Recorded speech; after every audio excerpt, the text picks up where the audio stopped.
players, the personalities who come from around the world to play professional soccer in the United States.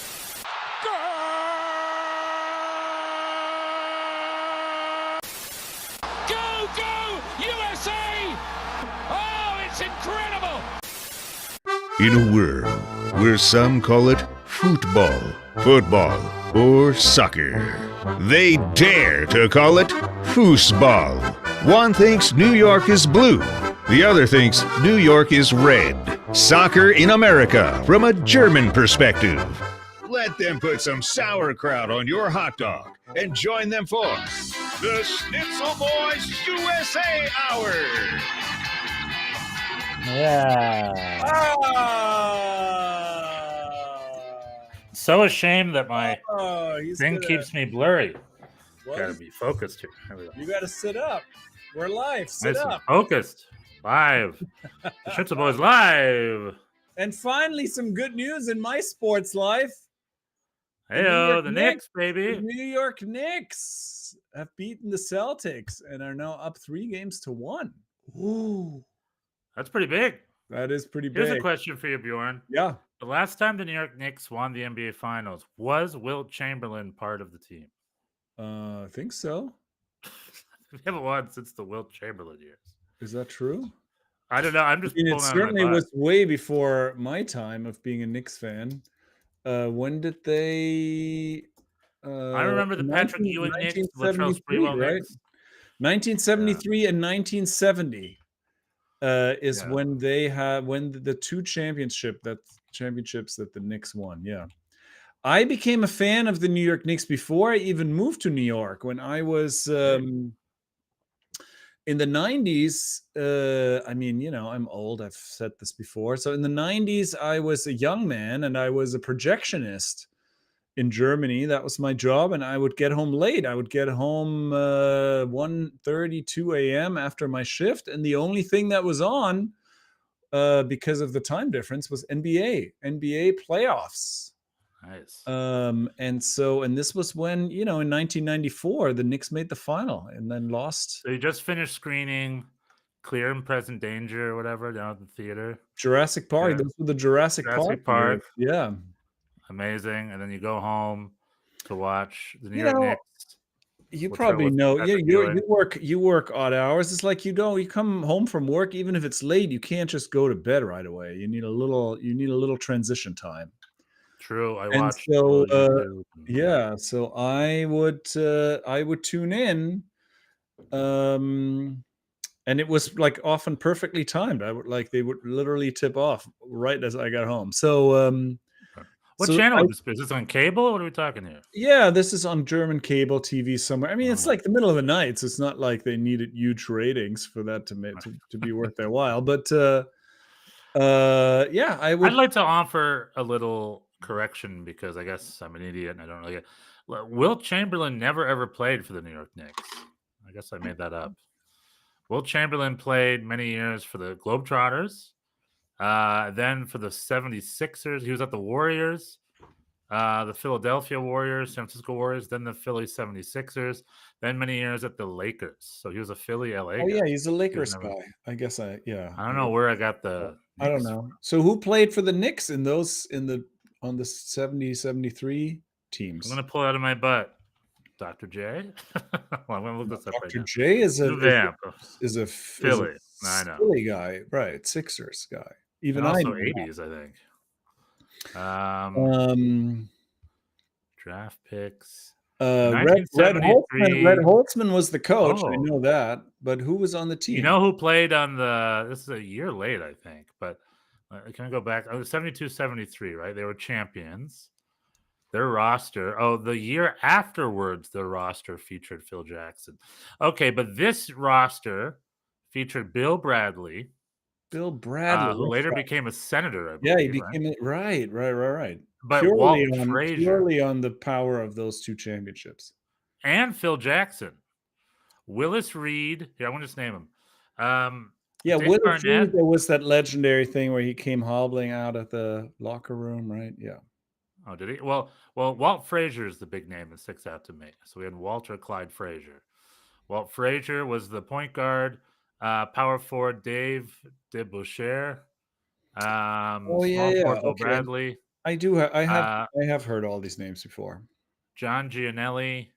Willis Reed is a center. Tom Riker's a center. Some of these guys are still. Hawthorne Wingo, who went to Friendship College. Some of these guys are standby guys. But here's a quiz for you. Yeah. How big were NBA rosters at the time? How big? Like Yeah, how let's just many give me a people? number. Yeah, how big would a current soccer roster be now? 25, give or take. 25. Yeah. So how big would a modern New York Knicks roster look like? Do you think? Right now, like I mean, Tom Thibodeau, the current coach, he has a famously short rotation, so he only plays like Oh. 7 or 8 guys. But there's like 12 people, I think, on the team. Is it that low? Little? I figured it'd be a lot. I figured it'd be like 30 or something. Am I wrong? No, it's only five people playing. I know, but it's a lot of reserves and How whatnot. do you Anyway, need? Why do you need 30 people? That's like reserves. I don't know. Practice guys. you have 25 on a soccer team and 11 people start. Why would it be more on a basketball team? But that's also misleading because a soccer team also has a full second and a development team where maybe like Well, NFL teams, the they don't Knicks really have that too. They have there's the Westchester Knicks. I mean, that's a thing too. The NBA Development League is also exists. Well, how many people were on the 1972-1973 Knicks roster? So I don't know. Is it significantly less than today? Well, I Like don't even know what it is today. I'm gonna look it up today today. it's 12, I think. So what was it then? 8? No, it was 4. Then it was 14. Oh, okay. Well, it might be So that still. I'm looking up with the New York Knicks. New York Knicks. This is a podcast of Stefan learning about About basketball. Basketball. Rediscovered my love. I was a big fan of the Jazz and then the Philly 76ers back in the 90s when the Jazz played the Bulls. My good friend was a Mormon, so I followed the Jazz with him. But that was a great Bulls team. And then I'm from Philly, so I was always in the 76ers. Allen Iverson, Jerry Stackhouse, Dikembe Mutombo later joined. That was a solid team. Yeah. But I've been out of the loop. I've been in and out. Yeah, same. I was a big Knicks fan in the all through the 90s and the early 2000s. Then the Knicks became so terrible for so long that I lost track. And then then the Brooklyn Nets came along. I briefly tried to be a fan of theirs, maybe because I was just living relatively close to where they play. Right. That was Used to difficult. work right down the street. Yeah, that was a difficult. That didn't really take for me. And I mean, New York in general, like people don't really care about the Nets. But if the Knicks even show any kind of promise, the city just goes nuts. And now, yeah, I mean, Jalen Brunson. Even last year, there was this brief moment of Linsanity that was Jeremy Lin for like a couple weeks. All of a sudden, it seemed like things were going to be good, but that didn't last. And then, but now they're for real. They got Jalen Brunson as a steal, and now they've put together a pretty solid team that seems to they're playing defense again like they did in the 90s. So it's very exciting, and it's in general it's a very good moment for New York sports. The Yankees and the Mets both seem like they're good this season. Our Schnitzel boy Daniel Young at a Mets game right now. Yeah, he likes the Mets, and so everybody's doing well except my team. New York City FC are struggling. We've had a bad week. We've had a very bad week. Checking up the chat real quick. Daniel Young is a Knicks fan. Let's go. Dan Young, I was at Yankee Stadium this past Saturday seeing NYC Montreal. Couldn't believe we lost the last place team. If we keep playing like this, we'll lose at Citi Field this Saturday against a very excellent Montreal team. He says Montreal team, but I think he means the New York Red Bulls. He means the New York Red Bulls, yeah. Hans Wolf saying Sag. Who's Sag? Is that a basketball reference? I don't know. Sag? Satchmo? Look up Sag. But sorry, yeah. So you guys lost to Montreal. Well, Sag is a word often used. Hold on. We're learning. Okay. Hans Wolf with the words. He's the one who taught us about Riz, I believe. And Sag is a word often used in internet slang. It means sad and depressing. Bjorn, what 2 words is Sag merging, do you think? Sad and I don't know. What's the other one?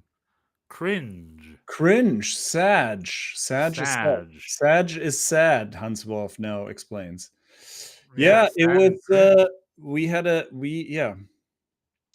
On Tuesday, Wednesday, we had the US Open Cup. We had the US Open Cup 16 matchups. At Pittsburgh, baby, the land of 1,000 bridges and blimpie sandwiches. Well, hold on. 16 matchups of MLS teams. Right. Also, 15 got through. 15 did their made job. it. And 1 guess out of what? Guess 16 who did not didn't? do it. Guess who 1 out of didn't? 16. It was I us. don't need to guess, baby. I don't need Spoiler to guess. alert. We lost to the Riverhounds. Pittsburgh Riverhounds. I almost You got went. hounded. I was thinking Arf, about arf. I was thinking about going. I'm so glad I didn't go. Yeah, arf, arf. Rough. And Got riverhounded. it was a poor display. It was a poor Another display. question for you, Bjorn. Yes. What is a riverhound? Well, the stadium what is that, do we think? I mean, I don't know what it is actually biologically, but the stadium is next to the river. It's very scenic looking. All I see on their badge, and I love their badge, I see a river, and above the river is a like a paw bull, print. yeah. So it is generally dogs by the river, I guess. Pittsburgh Riverhounds. I mean, it's a very good team name. I'm not gonna, but they're not even a good USL team. They were struggling. The commentators were saying how this is like sort of their thing. They start slow and then they kind of get it together around the summertime. Well, I guess this time they did a little earlier. We had some rotation. We got our backup. I mean, our starting center backs are no good. So how are our backup center backs going to be any good? So one of them got himself red carded, and it all went downhill from there. We almost went to overtime. It was almost a relief when Pittsburgh scored in stoppage time and went nuts. I almost felt relief because we're not good in the Open Cup. We have entered 8 times in our existence, and we've only made it past the first round twice. So honest question, Bjorn. Yeah. Tomorrow it's a competitive game. The Intercontinental Germany USA Select Cup. Winner gets $20,000 or whatever. A VfL Bochum versus NYCFC. Starting 11, they both want to win the cup. Who wins? Neutral venue. It's in Bilbao or something. Neutral venue. Who wins? I think it's too close to call. I don't think I think it'd be very close. You think VfL Bochum will go to Pittsburgh and lose to the River Dogs? Well, this was a rotated team. It's not like we played our absolute best team. So would Bochum go? Well, the Bochum second team could very well go to Pittsburgh and I mean, I think in general, I would say, well, both iterations of my teams are very bad right now. so yeah, I'm asking you which one's worse. I think it'd be very close. I think it's hard to call. I think I would say possibly Bochum would win, and it's in the current, even still in they're at a higher level in their current iteration, but they have their quality is so poor. They could not. I mean, it could very. Both teams really struggle offensively. So if I had to put money on it, I would bet on a scoreless tie. I think this game would end 0-0. They would go into overtime and nobody would score because and then everyone would demand their money back because it's like the worst game they've seen. In a 100,000 seater Coliseum, they're like, this is bad. But so there you go. So NYCFC, I was asked about this. Not in terms of who would win, but who would I be loyal to if these two teams played. Somebody asked me on Saturday, and I said, I'm going to cross that bridge when I get to it. At this point, I mean, I'm more invested day to day on New York City FC. I guess. Hans Wolf might have to teach us something. I'm in the chat here. Yeah, he's Bob been to the stadium, Liley. he says. Bob Liley, he's the coach. Yeah. Bob Lilly. Or Bob Lilly, right? That's probably how Yeah. they say it. He was I remember him being quite voluminous in size. He's of the Ziggy Schmidt Bruce Arena school of Oh yeah, I'm looking at him right school of now. coaching. Dang. And he was also the Oh, is that the school of coaches? Like, be really fat. Bruce is not. Bruce is slim. He's Bruce has slimmed down some, but he's Ziggy still is pretty, not slim. still Ziggy pretty was hefty. always pretty big. Ziggy is, but I If you think find a picture of him playing, it's unrecognizable. You I wouldn't think know. Bob Lilly and Ziggy Schmidt were in a similar weight class, but Bob Lilly was also really engaged. He was constantly talking to his players. He subbed off a sub. He brought a sub in and then subbed him off in the 75th minute, and then was seen like talking to him for many minutes, explaining to him what he did wrong to deserve that embarrassing fate. So he was very, very engaged, in contrast to Pascal Jansen, who barely left his seat and was kind of like pouting the whole time and was just clearly really unhappy with the proceedings. And so good for Bob Lilly got to celebrate. Yeah, Pittsburgh went crazy and we lost. And then I put a little gift in the chat, by the way, for people who appreciate a younger, slimmer Ziggy Schmidt, to know where he comes from. So if you want to have yourself a fun time, click on that link and you'll get to see Ziggy Schmidt playing for UCLA in 1974. 1974, a world without Star Wars. Oh yeah. You know what else is going on in 74?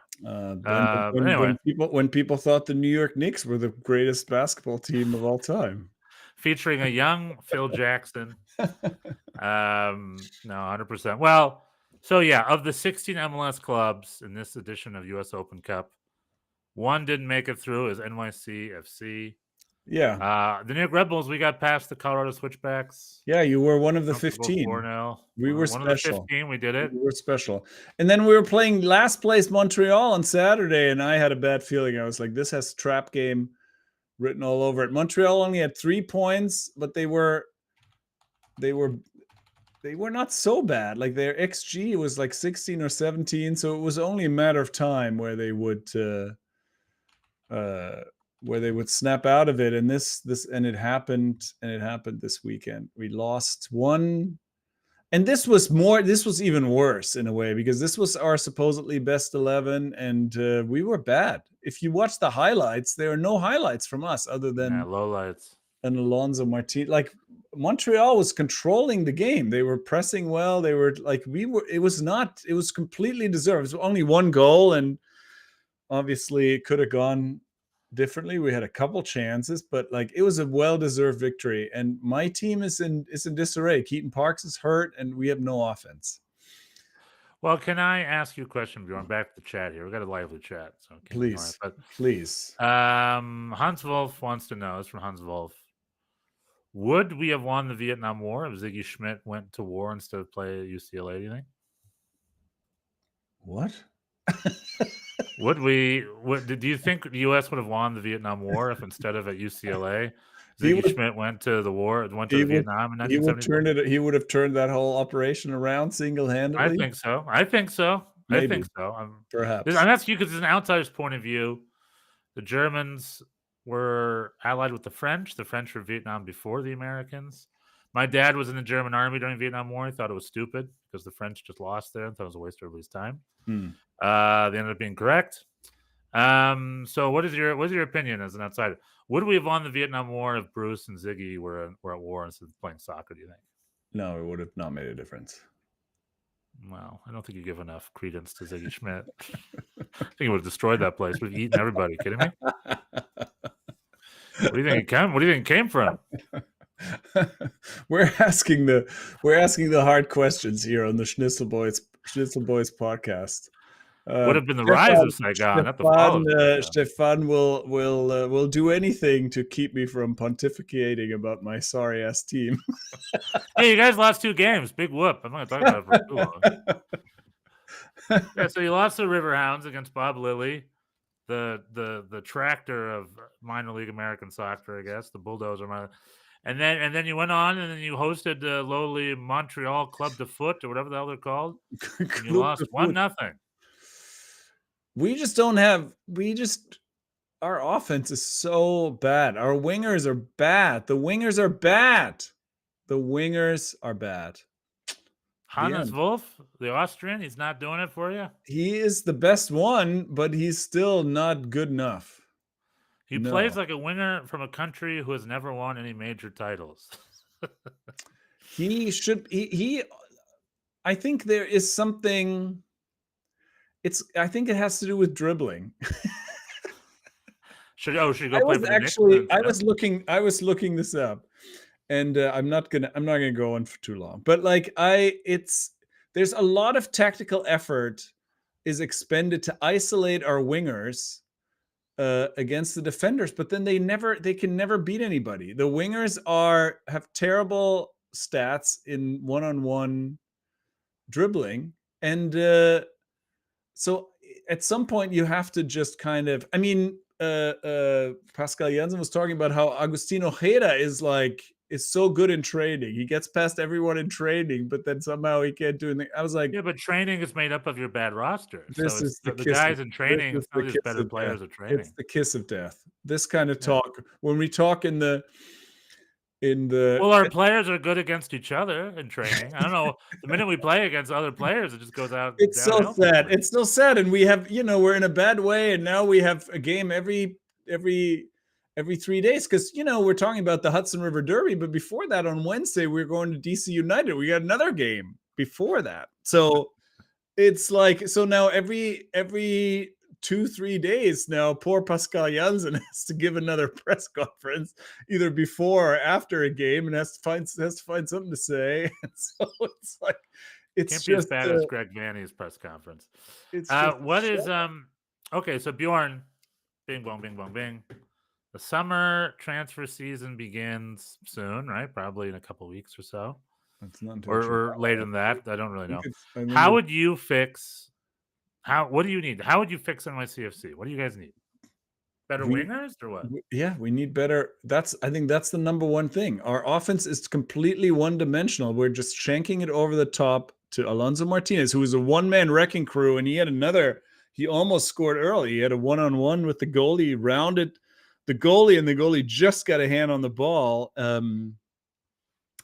But that's been the offense. It's like just hitting long balls to Alonso Martinez, who converts those at an impressive rate or draws penalties or does something. If not for him, who knows where we would be. But the wingers just don't connect. They try. They isolate it on the wing. They take somebody on, and then that's it. Then they get tackled, and that's the end of it. I mean, I think there was we had one pass from a winger to Alonso Martinez. That's crazy. They just can't. They just don't connect. Yeah, that's the biggest problem. And we need some center backs. Our midfield is thin. Although Aiden O'Neill arrived, he started immediately because Keaton Parks is hurt, and he looked good. I mean, he's just off the plane. Who knows? We'll see. But so we have some midfield reinforcements, but we need. Nico Carvalho has been playing left back. The draft pick number 86, he had a rough game. He was sort of responsible for the goal. We got a lot of youngins out there who will not always be 100%, but I think the biggest problem is the one-dimensional offense. We were very easy to defend. You just push us to the side and then just let the wingers kind of dribble themselves out. It's no good. Nice. Great.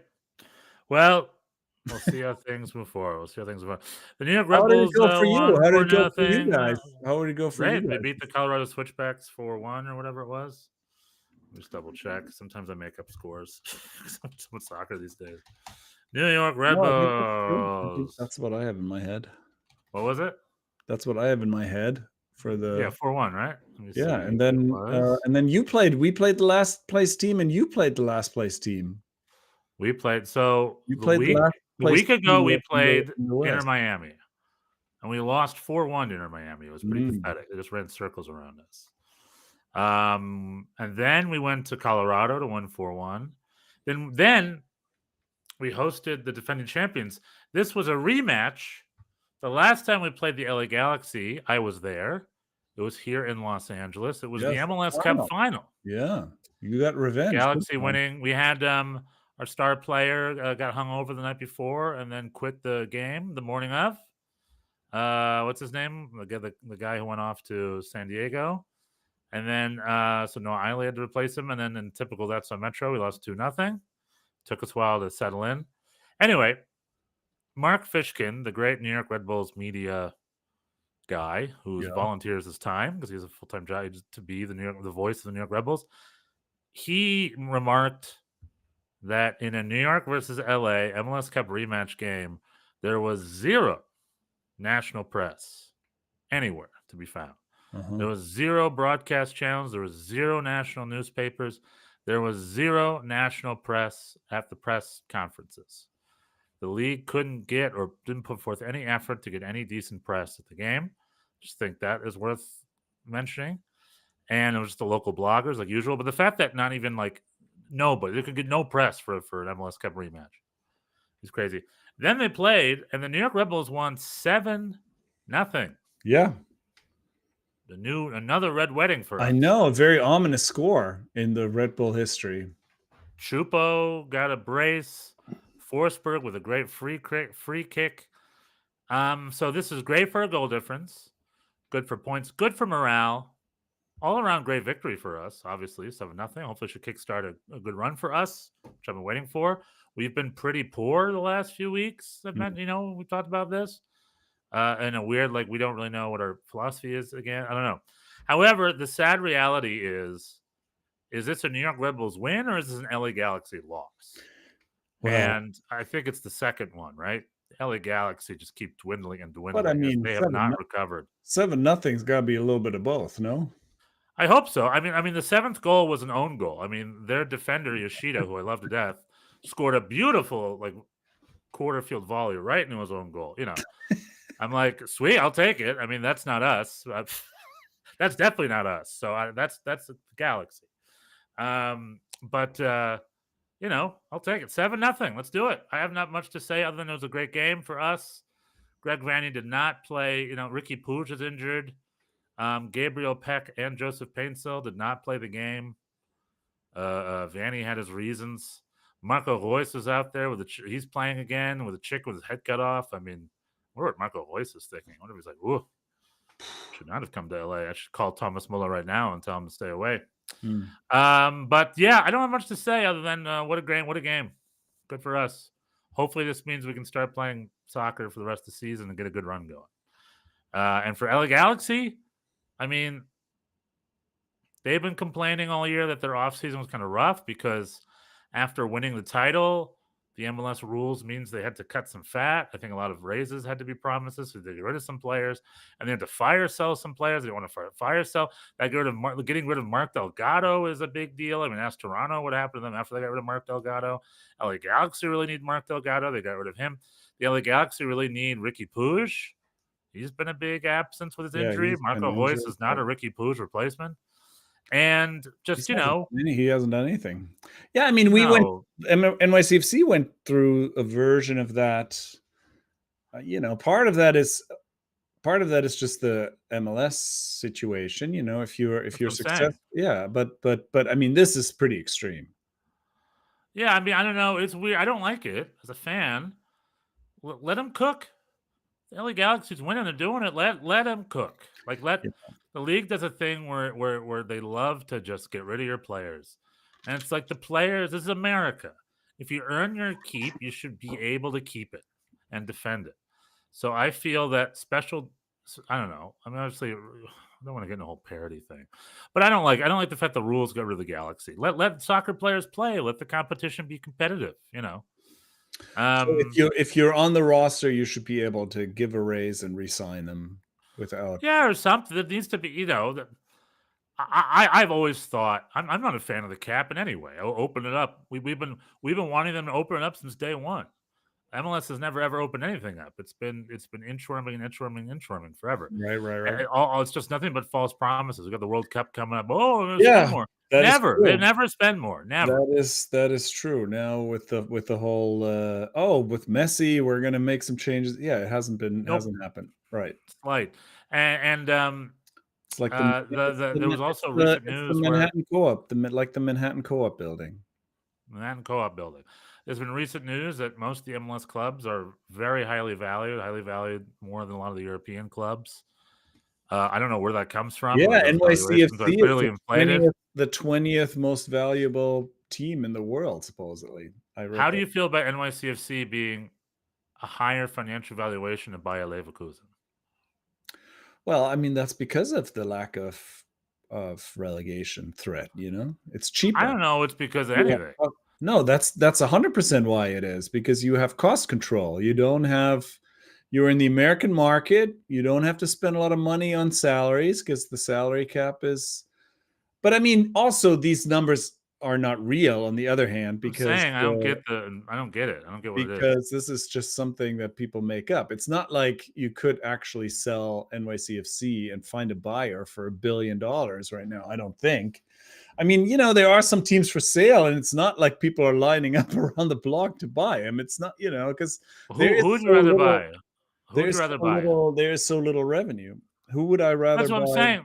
It's like, Bjorn, you can buy NYCFC for $1 billion or buy Leverkusen for $500 million. Who are you buying? What's the better bet? Well, I think I would probably buy. I mean, in this scenario, if I just have these bags of money and I'm just deciding, I would probably buy NYCFC because the upside is bigger. I mean, Leverkusen. Bayer Leverkusen must make way more in revenue than NYCFC. Yeah, but they also have way more expenses. Their salary bill is probably 15 times that of NYCFC. Yeah, but way more. Like, they're not paying as much for that stadium. The stadium's half the cost at twice the capacity. Stadium already. Well, that's true. Right now, obviously, NYCFC will have. They have to spend a lot of money on this. And you got TV money, Champions League money. Like, I think the Bayer Leverkusen revenue is way more than the NYCFC. I understand costs are higher. No, their revenue. The revenue is bigger, higher. But do they make more money? Do they have more profit? I don't know.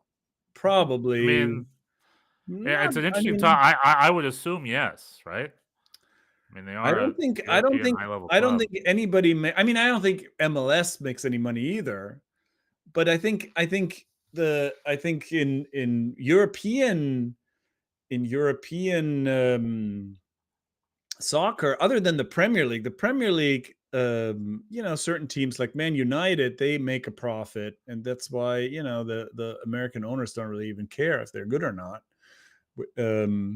Because they have a lot of revenue and they actually do make money.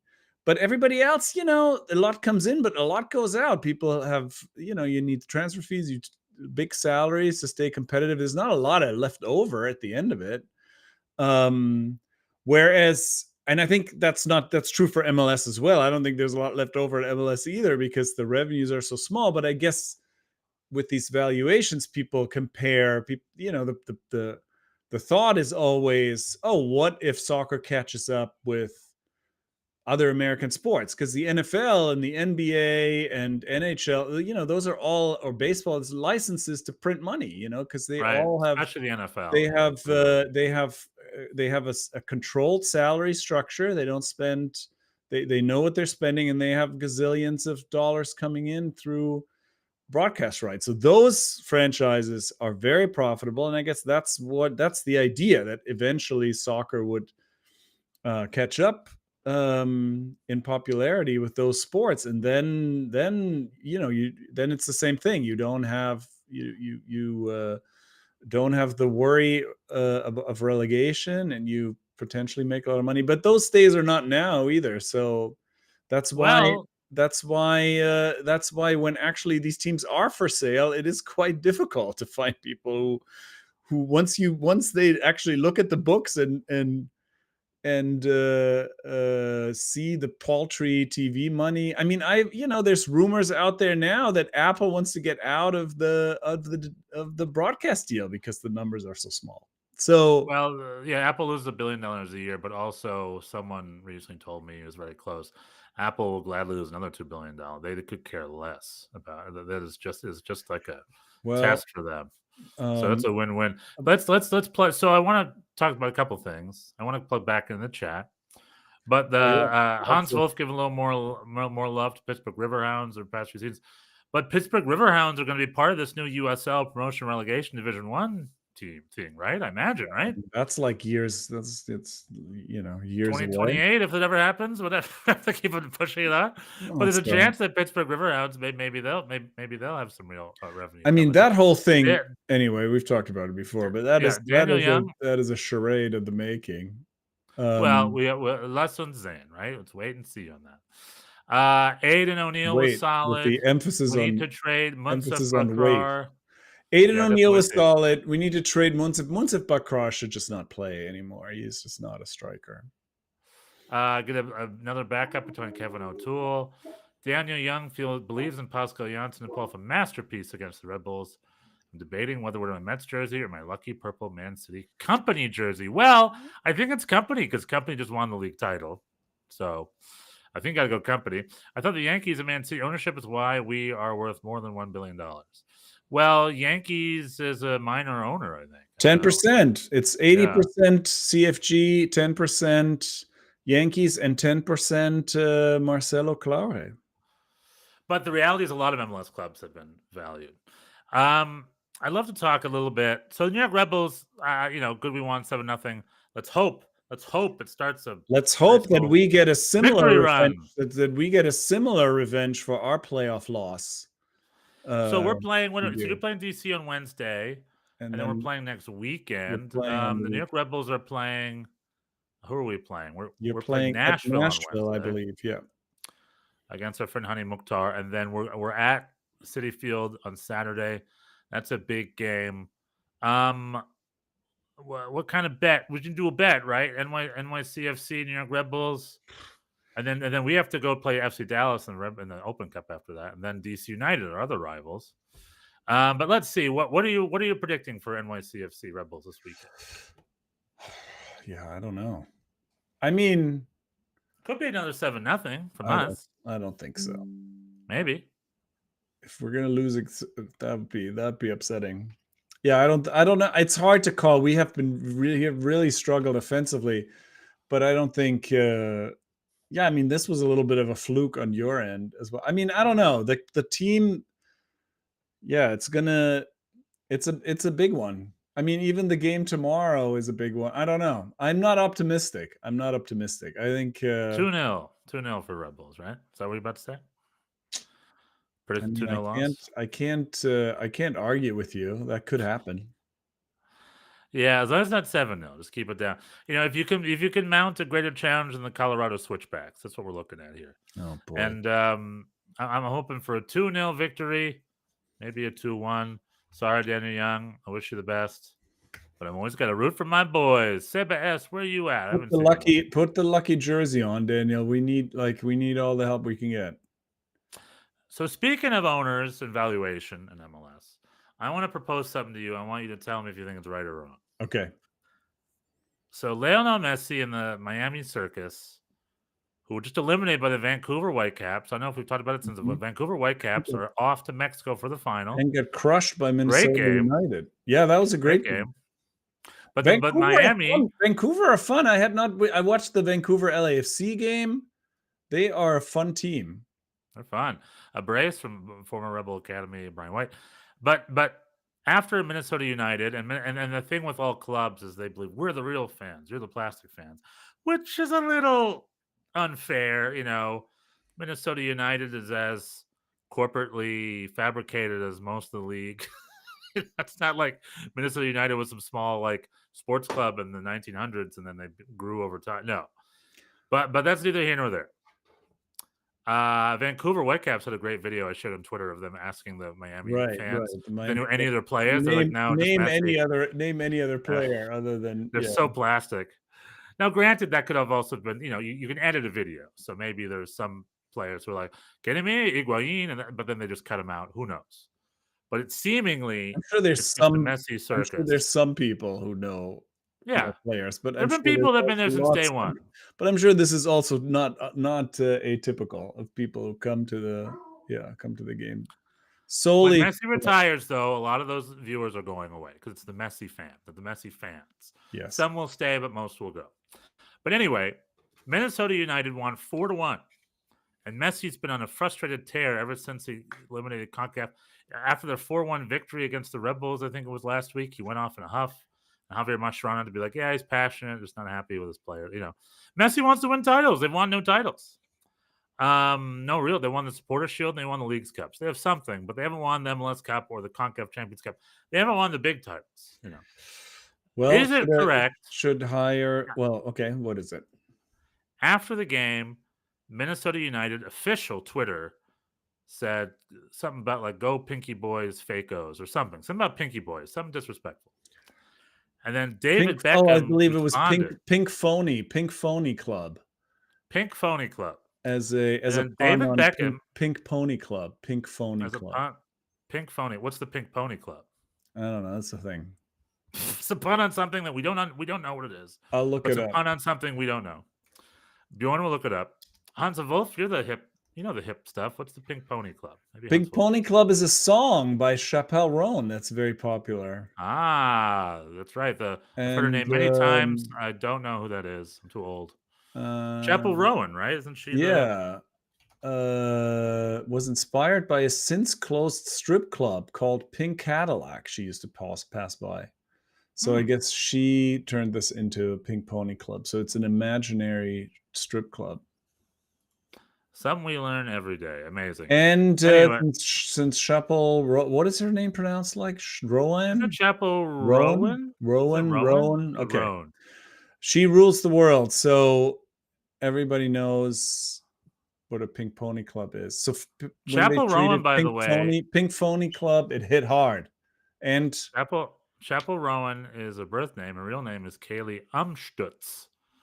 So maybe a German background. Language. Okay. How'd you say that? Amstutz? How'd you say that in English? She's known for hit songs, Good Luck Big, Pink Pony Club. Anyway, Pink Phony Club, very funny thing from the official MUFC social media team. And David Beckham responded and lectured them and said, please, he said, be graceful in winning. He didn't like the insult. Pink Phony Club, he didn't like. So he responded personally and said, just be graceful in your victory. Forgot now, about Pink Phony Club. Yeah. Oh. What do you think about that? Do you think that's a sign of weakness? What do you think about that? I think that's really funny. Definitely funny. Good for David. Like, he got offended and he went on the attack on social media, which is very unlike him. He's a very, very calculated, very, very. David Beckham is the most publicly trained, friendly, public figure in like sports history. He's got something like that. What was it about that particular? I mean, it's not that it's so random, right? It's not so terrible. Nah, he just got offended. He's offended, and and it doesn't show. He saw it, and he had a thing to say. All right. But the better man, the higher thing to do is you stay quiet, right? That shows that it got on his nerves a little bit. Oh, he's passionate. It's just passion. No, I mean, yeah, I think it's I would not do that if I was him. I don't think, but I'm not him. And even be. Also, I think there's a little bit. I think they are a little bit. It's like last season they had. I mean, obviously it didn't work in the playoffs, but they overall, it was. They were gifted the FIFA Club World Cup, by the way. Yeah, and they're going to the FIFA Club World Cup because they're Supporters Shield winners. Last season they won a lot of games without Messi, and they just seemed untouchable. They were just really like sort of in a different class but now they're in the trenches with everybody else. Messi hired his old friend as a coach, and he's not really coaching, and so this is going to be a little bit of and everybody's getting older. I don't know. So Suarez really looks like his knees hurt, and he's playing 90 every week because Yeah. he's Good for him. he's not coming out. And so yeah, this might be a difficult season for them, and people are a little nervy. People are feeling a little Aren't they still up top? Or something? thin-skinned. No, not at all. They're in 4th place in the East. Oh, really? Oh. And they have a Yeah, game in hand, but still they're now 4 points behind Cincinnati and Columbus. So this is not going to be the victory tour that last season was. So they're only 3 points above the New York Red Bull. 3 points. yeah, I above mean, them. we would have been if we had been able to beat the last place team in the East at home, we would have been only a point behind them. If only you could. If we could win soccer games, we'd be doing better. That's what you just said. I'm just translating. Oh, look at Mr. Thitske. But the Inter Miami. Why don't you win with class a little bit, Stefan? Why don't yeah? Are you don't showing me be... Wait, how did a little sensitive? Are we? What did he say exactly? Actually, we should look this up. Hold on, it's on my MLS. Where is it on here? Vamp for me. Let me see exactly what he said. David Beckham. Yeah, I mean, why can't you show a little class in your victory and not beat me when I'm down? Yeah. No, if we had won, we would have had 20 points, one behind Miami. That would have been pretty good. I mean, we have a lot of these games right now where it's like, oh, if we win, then it's a pretty good season. If we lose, now we're out of. I mean, everything is very tight in the East. Got the quote. We have 5 points from 4 to 12 to 11. Okay, what's the quote? Show a little respect at MUFC. Be elegant and triumph. Yeah, Stefan. Be elegant and triumph. Show a little respect. Thank you, Mr. Lecturer. Well, let soccer teams win. Elegant and triumph. Elegant and triumph just means don't make fun of me. Don't make fun of my fake team. My feelings when I'm 4th. That I invested in via a bonkers clause in my contract from 2007. Spend half my fortune on these guys. Yeah. Daniel Young, have you guys heard any updates on the Club World Cup tickets? It's expensive. Oh, I haven't checked. They're not going to be sold. I still have my eye on the Dortmund game. That's the day of my son's birthday. I think there's going to be at some point they are going to get cheaper. Hopefully, maybe. Or one of those things to get a day of, get it from someone on the third-party sites. Something like that. Fire sale it or something. It depends on the game, but I think most of these games are going to be at half-empty stadiums. I think. Yeah, this could be. Well, we'll see. Like Bayern Boca sold out. That's Boca in Miami is why. But a Yokohama or whatever versus other at Cincinnati. We have Dortmund against Fluminense. I think at MetLife Stadium. Is that going to be full? I don't know. I mean, there's a decent Brazilian community out there, but I don't know, well sold. But it depends. I went to Mexico. Well, look right now recently, and they were pretty empty. I think just there's also a spending fatigue in general, and I don't know about you. I need to save up for my World Cup. World Cup tickets are coming in the fall. I think they're coming up. Yeah, let's see what that's all about. It's May now. I think it's going to be coming in the fall sometime. Some sort of ticketing thing. And if you believe the Athletic, the average ticket to a group game is going to be over $300. Which I don't know why that's true. But look at that. Dortmund tickets you can buy for $33 now. Hey, there you go. Thanks for the update. Wow. That's worth it. Let me see. How much are the PSG Atletico tickets? That's for the big game here in LA. 22. Wow, I might buy these right now. Mm-hmm. That's crazy. FIFA Club World Cup.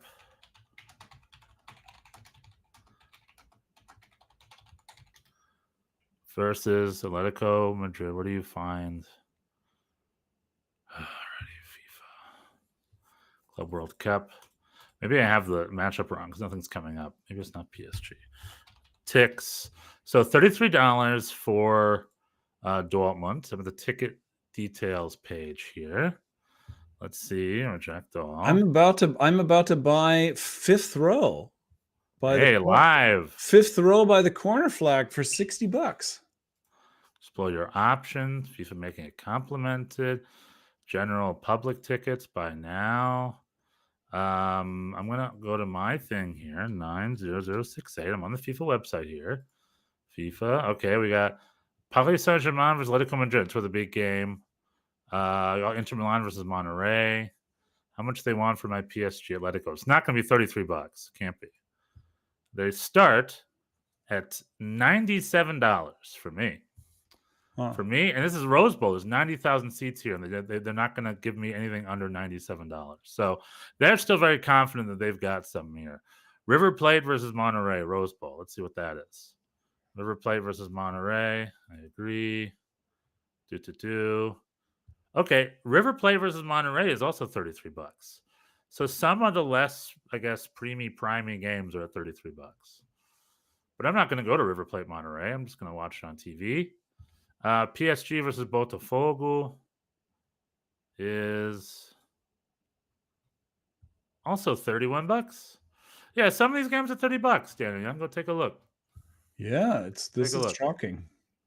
But the PSG Atletico game, they start at 100. So I guess it depends on the game. But also, I doubt that PSG Atletico is going to be a full game with everyone paid $100. I don't know what that is. I think it's still a little inflated. I think the game involving a Spanish, European, or American club should draw. Well, you'd be surprised. I don't know if Seattle Sounders versus Gambo Osaka is going to pack 100,000 seater stadium. It'd be nice. I mean, these are big stadiums too. Yeah, I'm telling you, the fact that's $100 getting the Rose Bowl. The Rose Bowl, I love the Rose Bowl, but it's a 100-year-old college stadium with no real seats, just old metal bleachers with no backs, and just a giant circle. There's no reason they're not just charging people $20 just to come in, because you're standing the whole, like 90,000 seats, 93,000 easy. That can't be $100 a seat value. But anyway, FIFA Club World Cup is coming up. I guess that is starting next month, right? Yeah. Not as expensive. Thanks for asking, Daniel Young. Thanks for getting us back on the Ticketmaster. All right. That's been U.S. Soccer this week. And with some hope to get some $30 tickets. Good Dortmund. I wonder how much my Bayern München is now. It can't be cheap. Well, This is Bayern Munich versus Boca by tickets. How much do you think Bayern Munich Boca is? Where? In Miami? Miami. $75.